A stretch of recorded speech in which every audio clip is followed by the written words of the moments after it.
Halo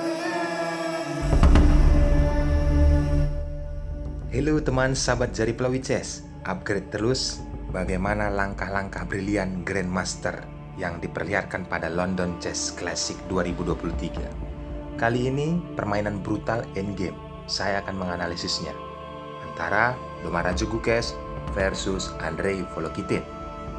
Siapkan konsentrasi tinggi. Langkah awal diperlihatkan pembukaan Inggris, variation simetris. Untuk menonton video ini, sambil ngopi juga boleh, sambil udep juga boleh. Dan bagi kalian yang baru bergabung di Jari Pelawi Chess, welcome. Jangan lupa tombol subscribe dan nyalakan juga loncengnya. Selamat menyaksikan.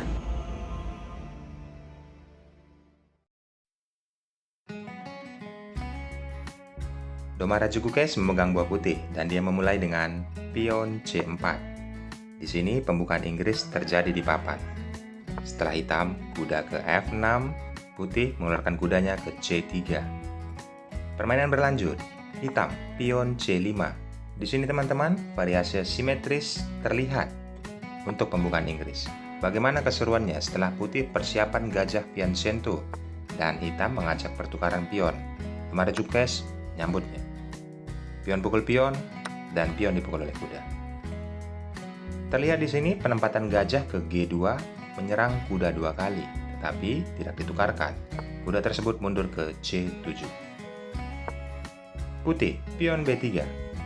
Persiapan double gajah Piancento. Kita pelajari teman-teman. Andrei Volokitin, pion E5 dan putih gajah ke B2, lalu hitam gajah ke E7, persiapan rokade sayap raja. Benteng ditempatkan ke C1 oleh Gukesh. Terlihat pergerakan kuda nantinya ke E4, mengancam posisi pion. Telah tercipta hitam rokade sayap raja. Benar sekali, kuda ditempatkan ke E4, mengancam pion dan pion dilindungi oleh pion yang ada di B6. Putih penempatan gajah ke E5, menyerang kondisi kuda.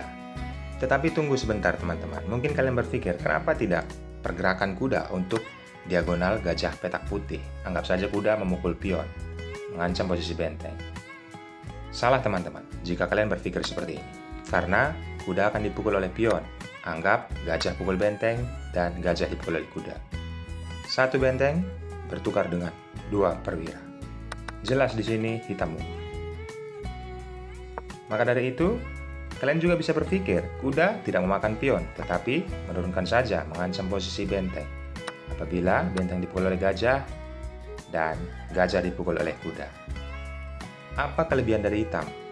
Aktifnya seluruh perwira untuk ke depan menyerang dari posisi sayap raja putih.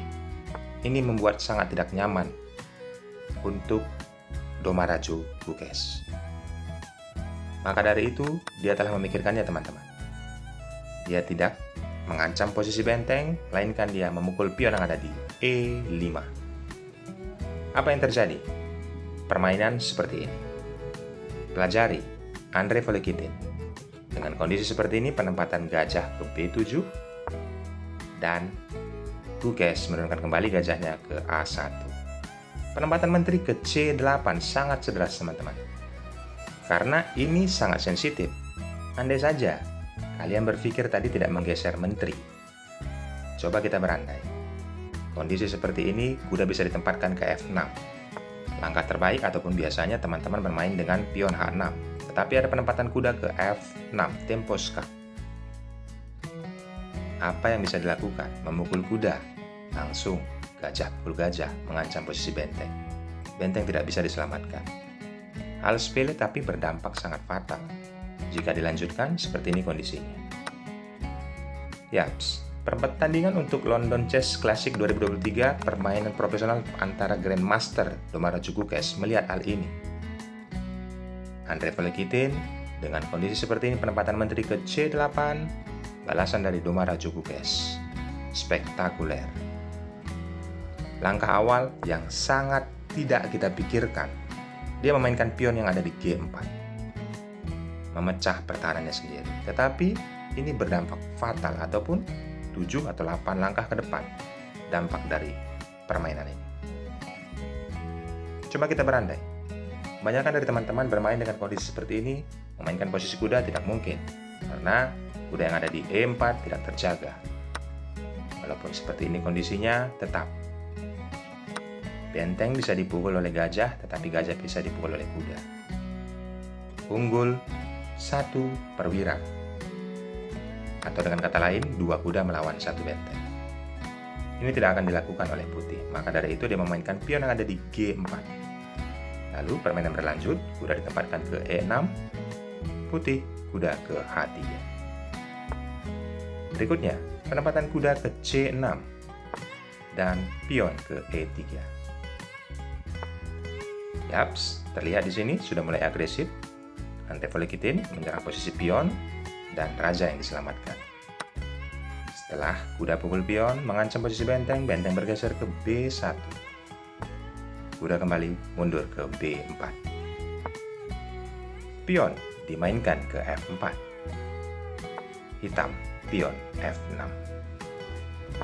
Berikutnya, penempatan menteri, walaupun terlihat memberikan posisi ngepin, ini langkah terbaik dari Andrei. Menempatkan gajah ke C6, memberikan perlindungan ataupun bisa dilindungi oleh kuda. Setelah pion mengancam kuda, kuda mundur ke C7. Ada langkah terbaik, coba kita berandai. Sebelum kita lanjutkan ke partai aslinya. Langkah terbaiknya mungkin bisa kuda ke G5, mengancam posisi menteri. Apabila kuda pukul kuda, maka pion pukul kuda. Tidak akan mungkin kuda pukul pion, karena menteri sedang dipin. Langkah terbaik mungkin menteri bergeser ke G3 dan hitam menteri bergeser ke B8. Lalu mengancam menteri, menteri bisa masuk ke B7. Kondisi menyerang gajah. Kuda pukul gajah. Pion pukul kuda. Gajah pukul pion. Dilanjutkan, gajah pukul gajah. Dan menteri pukul gajah. Menteri pukul menteri, raja pukul menteri. Kondisi ini sangatlah bisa dibilang berimbang, teman-teman. Apa bedanya dengan langkah aslinya? Coba kita kembali ke partai aslinya. Langkah yang diambil oleh Andrei Volokitin dengan kondisi seperti ini. Tidak menempatkan kuda ke G5, melainkan mundur ke C7. Domara Jugukes, pion G5. Pion pukul pion. Dan menteri ditempatkan ke G3, melepas pinan dari gajah. Hitam, pion H6, melindungi posisi pion yang ada di G5, tapi putih langsung melancarkan pionnya, terjadi pertukaran pion setelah gajah pukul pion. Dengan kondisi seperti ini, teman-teman, inilah yang diciptakan Domara Jugukes. Terlihat gajah tidak lagi terlindung oleh posisi kuda, dan gajah mengancam posisi benteng. Tetapi langkah brilian yang diciptakannya sudah dipikirkan. Maka dari itu, saya menganalisisnya supaya kalian mendapatkan ilmu. Langkah terbaik dari putih ataupun pertandingan aslinya Domara Jugukes, memukul pion dengan kuda. Apa yang bisa dilakukan, teman-teman? Andrei Volokitin memukul gajah dengan gajah. Mungkin kalian bisa berpikir, kenapa tidak pukul benteng dengan gajah? Maka ini yang akan terjadi. Kuda ditempatkan tempo skak. Lalu raja bergeser ke F7. Permainan berlangsung. Menteri tempo skak, raja pukul kuda, menteri pukul gajah, skak mat. Raja mati konyol. Mungkin ada juga kalian yang berpikir, dengan kondisi seperti ini tidak pukul benteng, tetapi pukul kuda dengan pion. Disambut oleh menteri, tempo skak. Raja ke F7.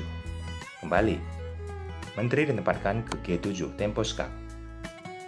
Raja seolah-olah berlari, tetapi tidak bisa, teman-teman. Setelah skak, dia penempatan raja ke D5, gajah pukul gajah, skak mat. Luar biasa, teman-teman. Hal sederhana, tetapi kita bisa terapkan dalam bermain nanti dengan kondisi seperti ini bila ditemukan. Partai aslinya, gajah pukul gajah, dan benteng pukul gajah. Berikutnya, benteng pukul benteng, dan kuda pukul gajah. Yaps, raja bergeser ke H8. Tidak ada pilihan, teman-teman. Coba kita berandai kembali. Apabila raja ke F7. Yaps, benteng dipukul oleh kuda. Kuda dipukul oleh raja. Selanjutnya, benteng ke F1. Tempo skak. Raja bisa mundur ke E7. Tempo skak kembali oleh menteri ke H4. raja ke E8. Ada gertakan oleh menteri. Menteri hitam melindungi, tetapi menteri ditempatkan ke F8. Raja naik ke D7. Datanglah benteng, tempo skak, dan harus dimakan oleh menteri. Apa yang bisa dilakukan dengan kondisi seperti ini, teman-teman? Sangatlah jelas kemenangan untuk putih. Karena apa? Tempo skak, raja bisa bergeser dan gajah kali ini memukul posisi benteng. Apabila gajah dipukul oleh kuda, tempo skak kembali oleh menteri ke F8 dan mendapatkan kuda. Jelas, 100%. Apabila kalian tidak ngantuk bermainnya, putih pasti menang. Ya, coba kita kembali ke partai aslinya. Kondisi seperti ini, tempo skak yang diambil oleh langkah Andrei Volokitin. Raja bergeser ke H8. Tetapi, ada kuda memukul benteng. Setelah menteri mencoba melindungi posisi rajanya, benteng malah mengancam kembali posisi menteri. Di sini, Andrei Volokitin menyerah. Kenapa menyerah? Karena bila dilanjutkan, teman-teman, penempatan menteri ke G6, ada ancaman skakmat. Apa yang bisa dilakukan oleh hitam? Hanya mencoba memperlambat kematian. Setelah menteri pukul pion, tempo skak ditutup oleh menteri, ya, skakmat. Selesai. Ambil pelajaran pentingnya, saya sudah menganalisis jalannya pertandingan sesederhana mungkin. Pertandingan sangat berkelas. Ucapan terima kasih dari kalian. Dari Pelawi Chess hanya meminta subscribe dan nyalakan loncengnya. Kata saya ucapkan thanks and God bless. Bye-bye.